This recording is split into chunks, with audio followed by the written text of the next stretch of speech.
From the Annie E. Casey Foundation, I'm Lisa Hamilton, and this is Casey Cast. A community's economic strength plays an important role in the well-being of children, allowing parents to secure family-supporting jobs and connect their children with opportunities for growing and learning. Increasingly, to boost economic development, a number of communities are turning to anchor institutions, organizations such as hospitals and universities that are deeply rooted in neighborhoods with the potential for serving and employing residents. Talking with us today is Derek Douglas. Since 2012, he has served as the Vice President for Civic Engagement and External Affairs at the University of Chicago, one of the nation's leading research institutions. Prior to joining the university, Derek served as a special assistant to President Barack Obama, where he led the White House Domestic Policy Council's work on urban and metropolitan issues. Welcome to the podcast, Derek. Thank you. It's a pleasure to be with you. Wonderful. Well, why don't we start our conversation talking about what an anchor institution is? I've described the University of Chicago where you work as one, but why don't you tell us how you describe an anchor institution? Sure.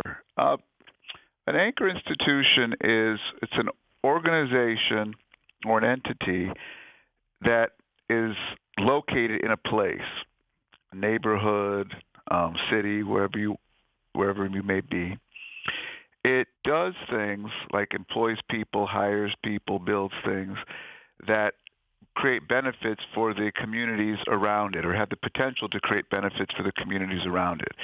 And it's an entity that's not going to go anywhere. So unlike a company where companies kind of come and they move and they go around, universities, medical centers, these are institutions that typically are in a place, and that's where they're going to be for as long as they're in existence.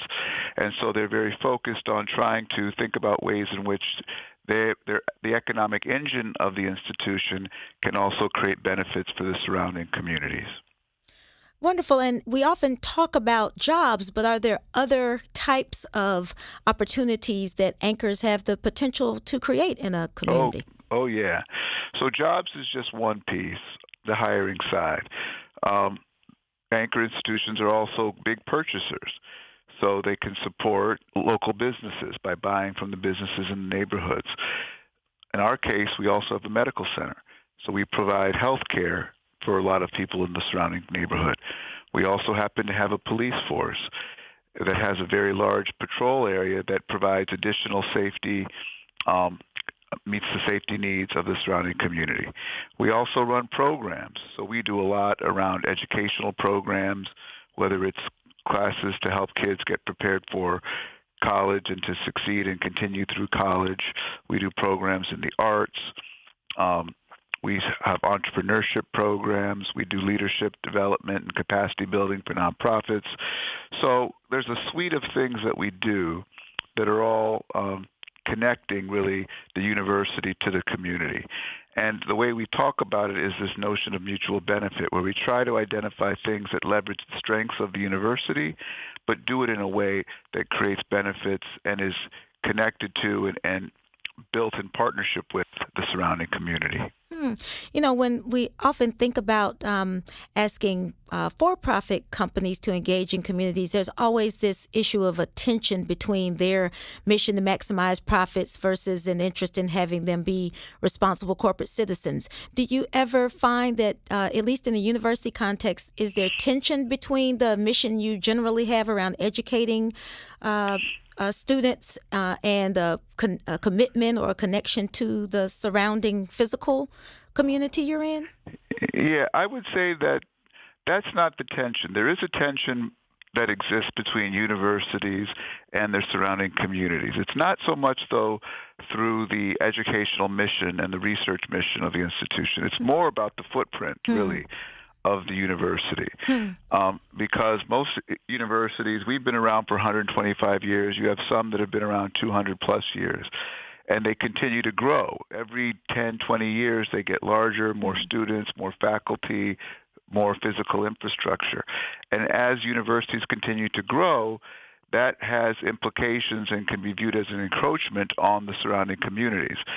So they get very concerned about the development and the growth of the university, what that means for them, what it means for their neighbors, what does it mean for their schools, and how can that growth happen in a way that is not at the expense of the community, but that's in furtherance of the community through partnership.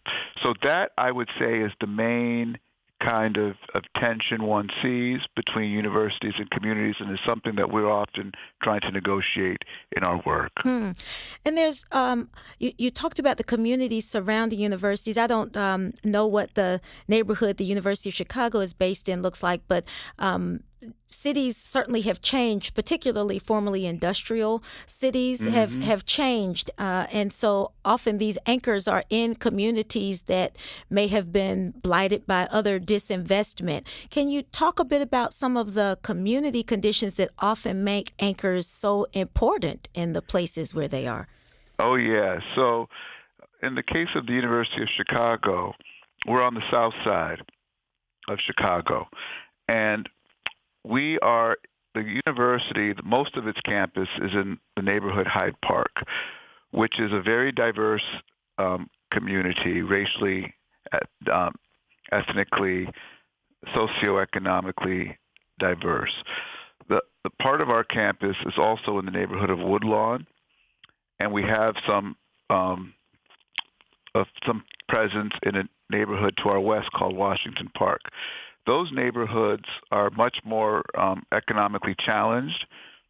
For example, 50 years ago or so, Woodlawn used to have around 100,000 residents in the neighborhood. Today, it's around the low 20s. Washington Park used to be over 50,000. Today, it's around 11,000. So you've seen massive depopulation happening in these two communities. There's a lot of vacant land. If you go through the other demographics, unemployment, the average income, all those sorts of things, they're very challenged in many ways. And so one of the things that happens with universities and these anchors is that they can provide some stabilization, like which has happened in Hyde Park, through just the presence of students, faculty, others living there, the activities that you help to drive that are needed to support the university. But unless you're intentional, you can also see disinvestment happening around. You can see depopulation happening around unless there's intentional strategies to be engaged with those neighborhoods. And so one of the things that I'm excited about is that the neighborhood of Woodlawn and Washington Park are two where the university has not historically been as engaged in terms of from an economic development standpoint, but we're right now talking and trying to have conversations with the community to see if there's ways in which we could be supporting the development goals and needs of those communities. Well, you described a wide range of assets that universities in particular have to bring to communities, from jobs to procurement to training to entrepreneurship. You're involved in a pretty innovative collaboration there in Chicago called Chicago Anchors for a Strong Economy, or CASE. Tell us a little about how that got started and what your aspirations are for this collaboration. Yeah, so thanks for asking about that. CASE is actually an interesting case study, not to use a pun, but a big strength of ours is our procurement power. When you add up the amount of dollars both the university and the medical center spend every year, it's in the hundreds of millions of dollars buying stuff. And so we said, as opposed to buying all these things from New York and California and places all over, what if we tried to dedicate more of our spend to businesses in Chicago, and particularly businesses on the south side? We would still be getting our needs met. It's not doing anything differently than we were doing before, but we're getting them met in a way that it actually helps to strengthen the communities around us, create jobs in the communities around us. So you get more of a win-win than if you bought the same stuff from, say, a company in another part of the country. So I was part of a group that was called World Business Chicago. I was on one of the committees that was focused on developing the neighborhood strategy.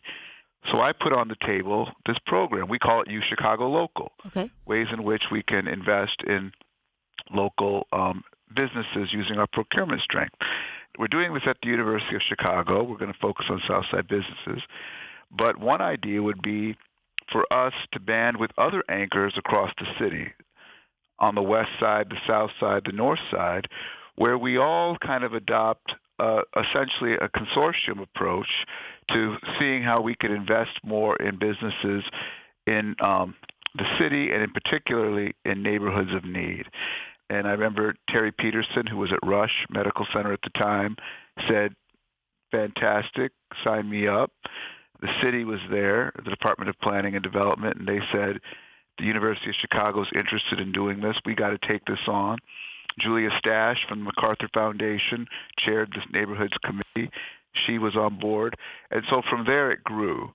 And it started out as just one idea of something we were doing, but we were happy to share it. And then it now has become this very powerful engine in the city of Chicago that's got, I think, over 15 or 16 different anchors working collaboratively to figure out how we can invest in companies here, how we can hire more people here, and just be these engines for economic vitality and prosperity in the neighborhoods that need it most. And you've brought together some unusual partners, some of whom might actually be competitors in the city, it sounds like. How have you all navigated that? Well, what was interesting was that in a lot of cases, when we started putting the anchor network together, these folks had never worked together before.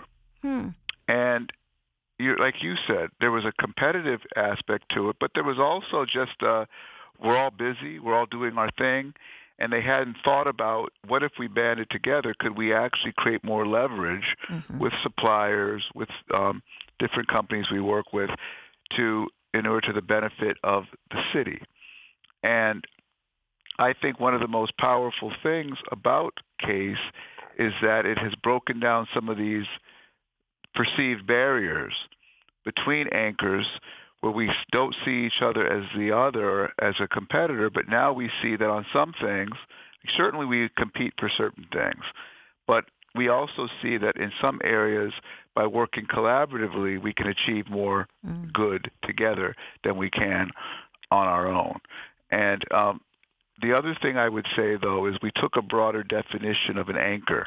So typically when people talk about anchor institutions, they think about eds and meds, educational institutions, medical centers. Right. They're the ones going nowhere. They do all the stuff we discussed. We said there are other kinds of anchors, though, entities that are located in place, that are not going anywhere, and that have the attributes of other anchors. They hire, they buy, they build, they provide programming and services. So we brought in the museums. That was unusual. A lot of times, and what was interesting about that was the recruitment process. So myself, Julia Stash, who's the president of MacArthur, we would actually go and meet with the heads of these different organizations as part of the recruiting. And one of the things we have to do with the museums was get them to see themselves as anchors and that they can play this role collectively to help support this broader mission that we had for our communities and for the city. So we brought in all of them. We also said, let's get corporations. Now, corporations can move. They are anchors when they're in the city, but they're a bit more mobile than the eds and meds. But we said they can also play a big role. They purchase stuff. They hire people. They have economic strength that we want to bring to the table. So we went out and we started recruiting corporate anchors as well to participate. We've even started having conversations with athletic teams. That's great. Yeah, I've heard of stadiums. Even stadiums are viewed as anchors, or airports. Stadiums. Here we got the Bulls and the Bears and the Blackhawks and the Cubs and the White Sox, and they have stadiums. They buy, and they could also be in the mix. And so slowly you start to put together this coalition of people and organizations that now see themselves as an anchor in a way they didn't before. And not only that, start getting excited about the idea of partnering to have this kind of impact. To be honest, it wouldn't have been successful. We wouldn't have been able to get the procurement officers of the anchors to even engage unless we gave them the commitment. This is not about charity. It's about investing in strong businesses in our communities. That's great. Tell me a little about what it looks like on the ground. What kinds of pipelines have you created into jobs or procurement opportunities? And what's the impact it's having? A perfect example is the university is served through a company called Bon Appetit. Others use Aramark or Sodexo. Those are larger food service companies. When we put an RFP out to identify who was going to be providing food service for the entire university, that's all of our students, all of our staff, the dorms, everything, we put in there these goals around CASE and U Chicago Local, that we would like a company to respond to how they will hit certain numbers of local purchasing and the like. Bon Appetit, who ended up winning, agreed to our goals. I think it was 35-40%. They've exceeded it. They're hiring over 50% of the people now coming from the local community. Fantastic. The businesses that supply them, they have a huge percentage of them that are coming from the local neighborhoods. And that's a concrete example of how the university, by making a priority around this idea of what CASE is about and U Chicago Local is about, directly impacting a major contract, multi-million-dollar contract at the university that's now spilling out benefits to the businesses and the workers because they're hiring people locally. So there's a variety of stories. I don't have off the top of my head the number of businesses we've worked with. I've got something here. I've got CASE assisted 443 businesses. Wow. Created 180 jobs and $52 million in revenue to small businesses. I knew it was over 50. That's amazing, amazing statistics. And this is going from zero to that in just a couple of years, few years. There was huge untapped potential there, obviously. What about training? Have any of the CASE partners come together to create training issues? I think of healthcare institutions and the issues they often have in staffing. Have they come together to create any kind of pipeline training programs? Yes, so the first phase of CASE was about procurement. So it was all focused on the purchasing, but there was a training element to that. We would do these capacity building workshops, 2 or 3 a year, where we would take companies in and run them through a 3-week intensive program to get them more upskilled so that they could then understand how to compete for contracts with us. The next phase has been on the workforce side and looking for opportunities where we have a joint need among anchors to get people trained. On the workforce side, we also can use partners. So one partner is the city colleges. And under Mayor Emanuel, the city colleges have been organized around topics. And there's one of the city colleges that's focused on training people for the healthcare sector. So we can utilize that. There are other workforce organizations like Skills for Chicagoland's Future or CARA program that we also are talking about partnering with to help us develop a more comprehensive training program for people in the community to get prepared to work at any number of anchors in the network. So, and then the third element of CASE that's just starting to emerge is more of economic development, the place-based nature. So those first two are more businesses and people working. Then there's also the development that happens in the neighborhood, commercial corridors, that sort of thing. And anchors play a big role in that. And so CASE is now starting to work with us to help us think about our economic development strategies and how those dovetail with the plans and the goals of people in the surrounding community. That's great. What are you seeing happening in the communities around the anchors who are participating in CASE? Is the community changing? Are people seeming to be more engaged with the organizations in their footprint? No doubt. Yeah. No doubt. I think the best example of that is Rush Medical Center. So when Rush got into CASE, they had been doing some things, but this was generally a big step for them to get into CASE on the community front. And they've been one of the leaders, the co-chair, Terry Peterson, who's a senior vice president at Rush Medical. He and I were the co-chairs of CASE when it got started. But from that exposure and just hearing what other anchors were doing in the network, Rush just embarked, and I think they just wrapped up last year, a major community partnership effort where they developed a plan of what they're going to be doing in the community. They did town halls and meetings. I think they engaged hundreds, 400 people in the community in the process of helping to inform what their strategy would be. And they just rolled it out. And it's been a game changer for the relationship Rush has with the community on the west side of Chicago, which also was a community of significant need. I think that being part of CASE, being part of that community of anchors, is what prompted Rush to think about taking those next steps of engagement. And they've taken it to a whole nother level from where they were before. And the community is responding extremely favorably to that work. And Rush is starting to get some broader regional and national attention for its work. So there's no doubt about it that for the people that have been touched by CASE, touched by U Chicago Local, it's starting to create greater trust and stronger relationships between the anchors and the community. But there's still a long way to go.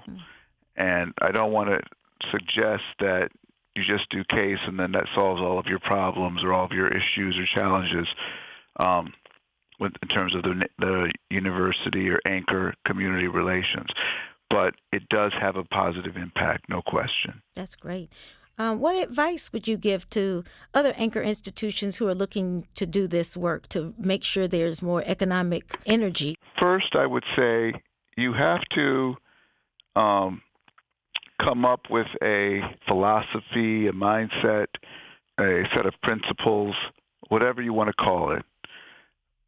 But you have to come up with an outlook on this work as to how your institution benefits from doing it. If you just characterize it as you gain nothing, it's all for the community, it won't be sustainable, and you will not get the parts of the university or your anchor institution to buy in fully. They have to see how their work is benefiting, how their goals are benefiting from engaging in this work. 2, you have to get support, buy-in from the top of the organization. It's very difficult to do anchor institution work at scale without a president, a board, officers being committed to the work. It's very difficult to do it as an isolated group, an isolated office. 3, I would say there's a lot of good work out there. You don't have to reinvent the wheel. Yeah, what are good examples you've seen of other maybe anchor networks or other cities doing this well? I think if you look at what they're doing at Hopkins, you're there in Baltimore, right. And President Ron Daniels and Andy Frank and the group that they have there are really doing some amazing things, both on the anchor side of procurement and hiring, on the economic development side. They're thinking about the public safety piece. I think they're actually thinking about the academic side and how they can bring more of the academic evaluation and research to bear to strengthen programs in the local community. Right. And public schools, right. And work in the public schools directly. So they're good. The gold standard for many years has been the University of Pennsylvania and what they've done with the West Philadelphia initiatives over a 20-year period where they took an area of the city that was very distressed economically and have totally transformed it through a series of investments and partnerships. I've heard lots of folks talk about Cleveland, and I think I've read that you'd visited Cleveland. Yeah, we did. So Cleveland is good. Cleveland is, they have I think they call it University Circle. But Cleveland is another one where you had a coalition of anchors, about 4 or 5, I think Cleveland Clinic, Case Western, 1 or 2 other medical centers came together, and they formed this program called the Evergreen Cooperatives, where they essentially agreed as anchors they formed an economic development entity or business. The anchors agreed to purchase from these companies. And in fact, they would work with the community to create companies to serve the needs of the anchors. And then the anchors would become the first customers. We thought that was a very powerful idea.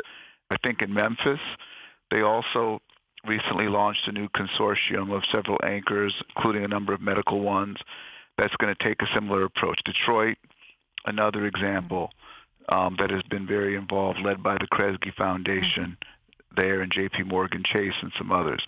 So there's a lot of good examples out there that if you're an anchor institution could look at to get some thoughts, see which ideas fit best with the priorities and the culture of that particular anchor institution.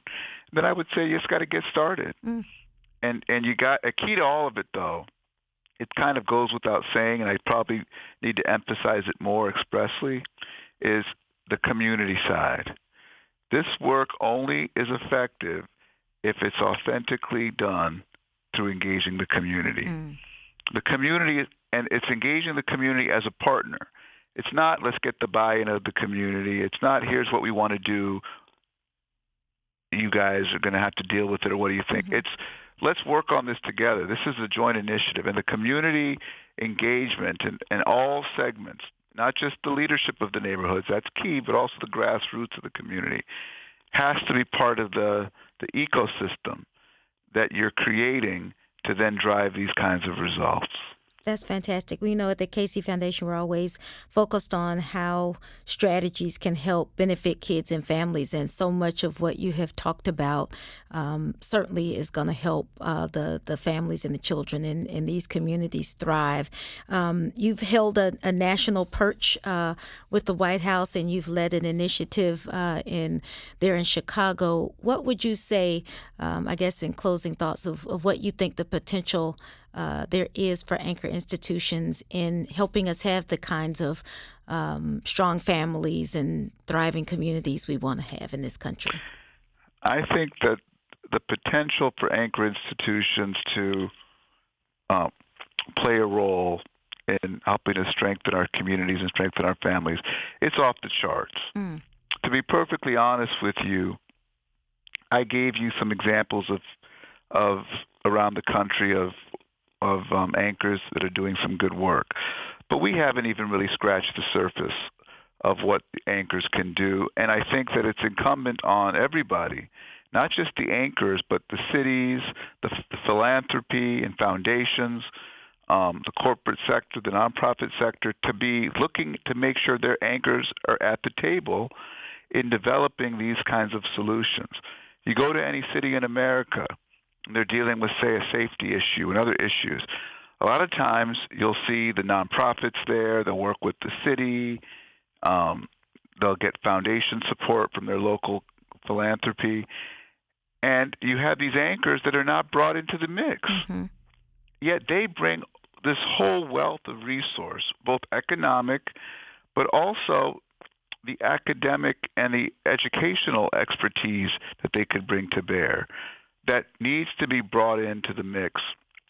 We've been looking at a whole new model around neighborhood impact that would leverage both our research strength, our teaching strength, and our economic strength as an anchor to target it or to focus it on a particular set of neighborhoods to help move the needle on key challenges in those communities.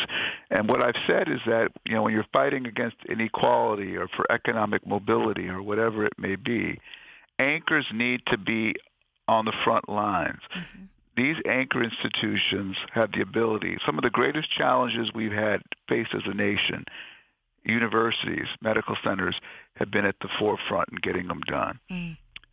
These current challenges around strengthening our families, strengthening our neighborhoods, we need anchors to be in the mix and one of the leading groups helping to drive change. And so I think there's some nice examples out there, but it has not gone to scale. And I think I want to give Annie E. Casey credit because you all have been one of the main foundations that have been pushing this notion of the role of anchors in helping to bring about positive change in communities. And seeing the promise in that and building networks that then lead to these kinds of coalition work. And it's going to take more of that work from Annie Casey, more work from the University of Chicago's, but also more of telling our stories so we can then really get to scale to have a true national movement around anchors in this area. Well, thank you so much. Thank you for your partnership. Thank you so much for the compliment, but it is truly the leadership of folks like you, both at the national level and in local communities, that are making this work happen. Thank you so much for your example. Thank you, Lisa. And for the Thank you. inspiration to the country. I certainly hope that many, many more organizations like yours will take up this charge and help us have the kinds of communities that we know all Americans so deeply deserve. Thank you so much for joining us today, Derek. Thank you. You've just Thank been you, Lisa. It was my pleasure. wonderful to hear your story. And I want to thank our listeners for joining us as well. If you've enjoyed today's conversation, rate our show on Apple Podcasts to help others find us. You can ask questions and leave us feedback on Twitter by using the CaseyCast hashtag. To learn more about Casey and the work of our guests, you can find our show notes at aecf.org/podcast.